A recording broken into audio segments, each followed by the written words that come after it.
The Murder of Roger Ackroyd. Chapter 26.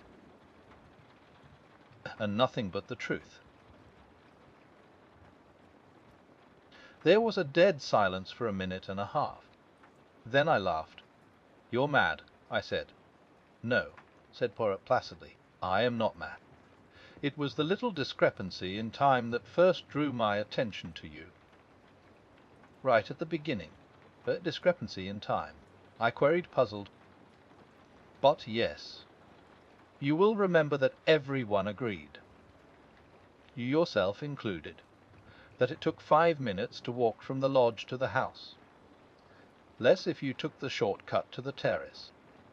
But you left the house at 10 minutes to 9, both by your own statement and that of Parker, and yet it was 9 o'clock as you passed through the lodge gates. It was a chilly night, not an evening a man would be inclined to dawdle. Why had you taken 10 minutes to do a 5 minutes walk? All along I realized that we had only your statement for it, that the study window was ever fastened. Ackroyd asked you if you had done so. He never looked to see. Supposing, then, that the study window was unfastened, would there be time in that 10 minutes for you to run round the outside of the house, change your shoes, climb in through the window, kill Ackroyd, and get to the gate by 9 o'clock? I decided against that theory, since in all probability a man as nervous as Ackroyd was that night would hear you climbing in, and then there would have been a struggle. But supposing that you killed Ackroyd afore you left, as you were standing beside his chair.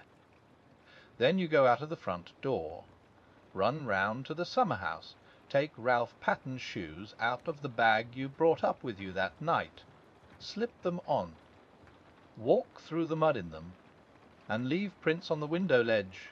You climb in, lock the study door on the inside, run back to the summer house, change back into your own shoes, and race down to the gate.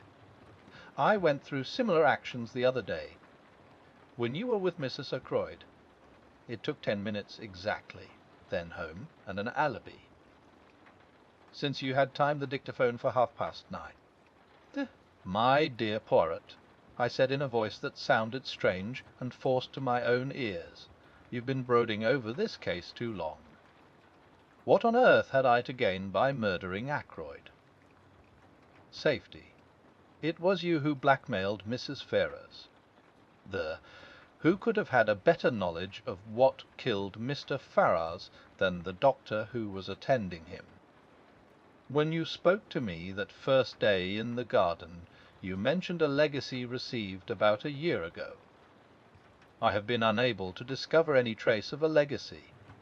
You had to invent some way of accounting for Mrs. Ferrars's £20,000. It has not done you much good. You lost most of it in speculation.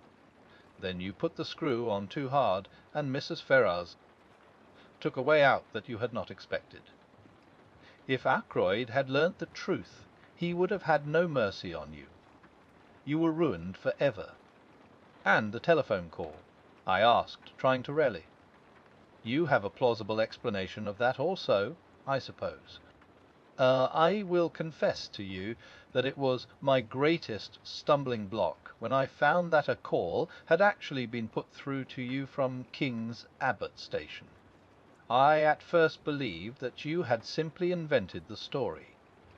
It was a very clever touch, that. You must have some excuse for arriving at Fernley, finding the body, and so getting the chance to remove the dictaphone on which your alibi depended.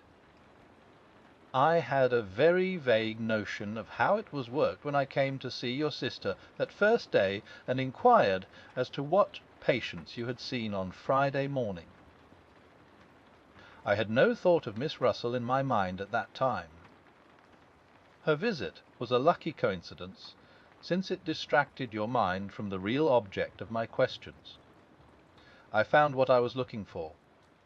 Among your patients that morning was the steward of an American liner. Who more suitable than he to be leaving for Liverpool by the train that evening? And afterwards he would be on the high seas, well out of the way.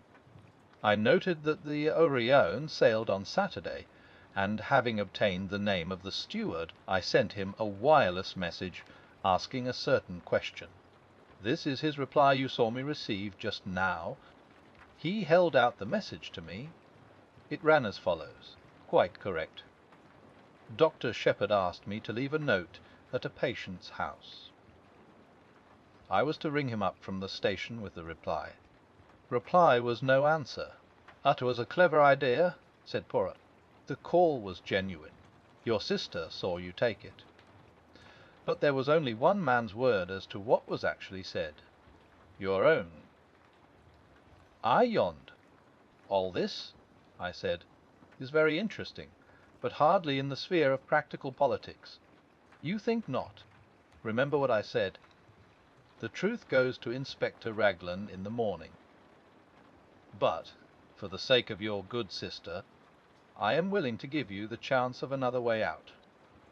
There might be, for instance, an overdose of a sleeping draught.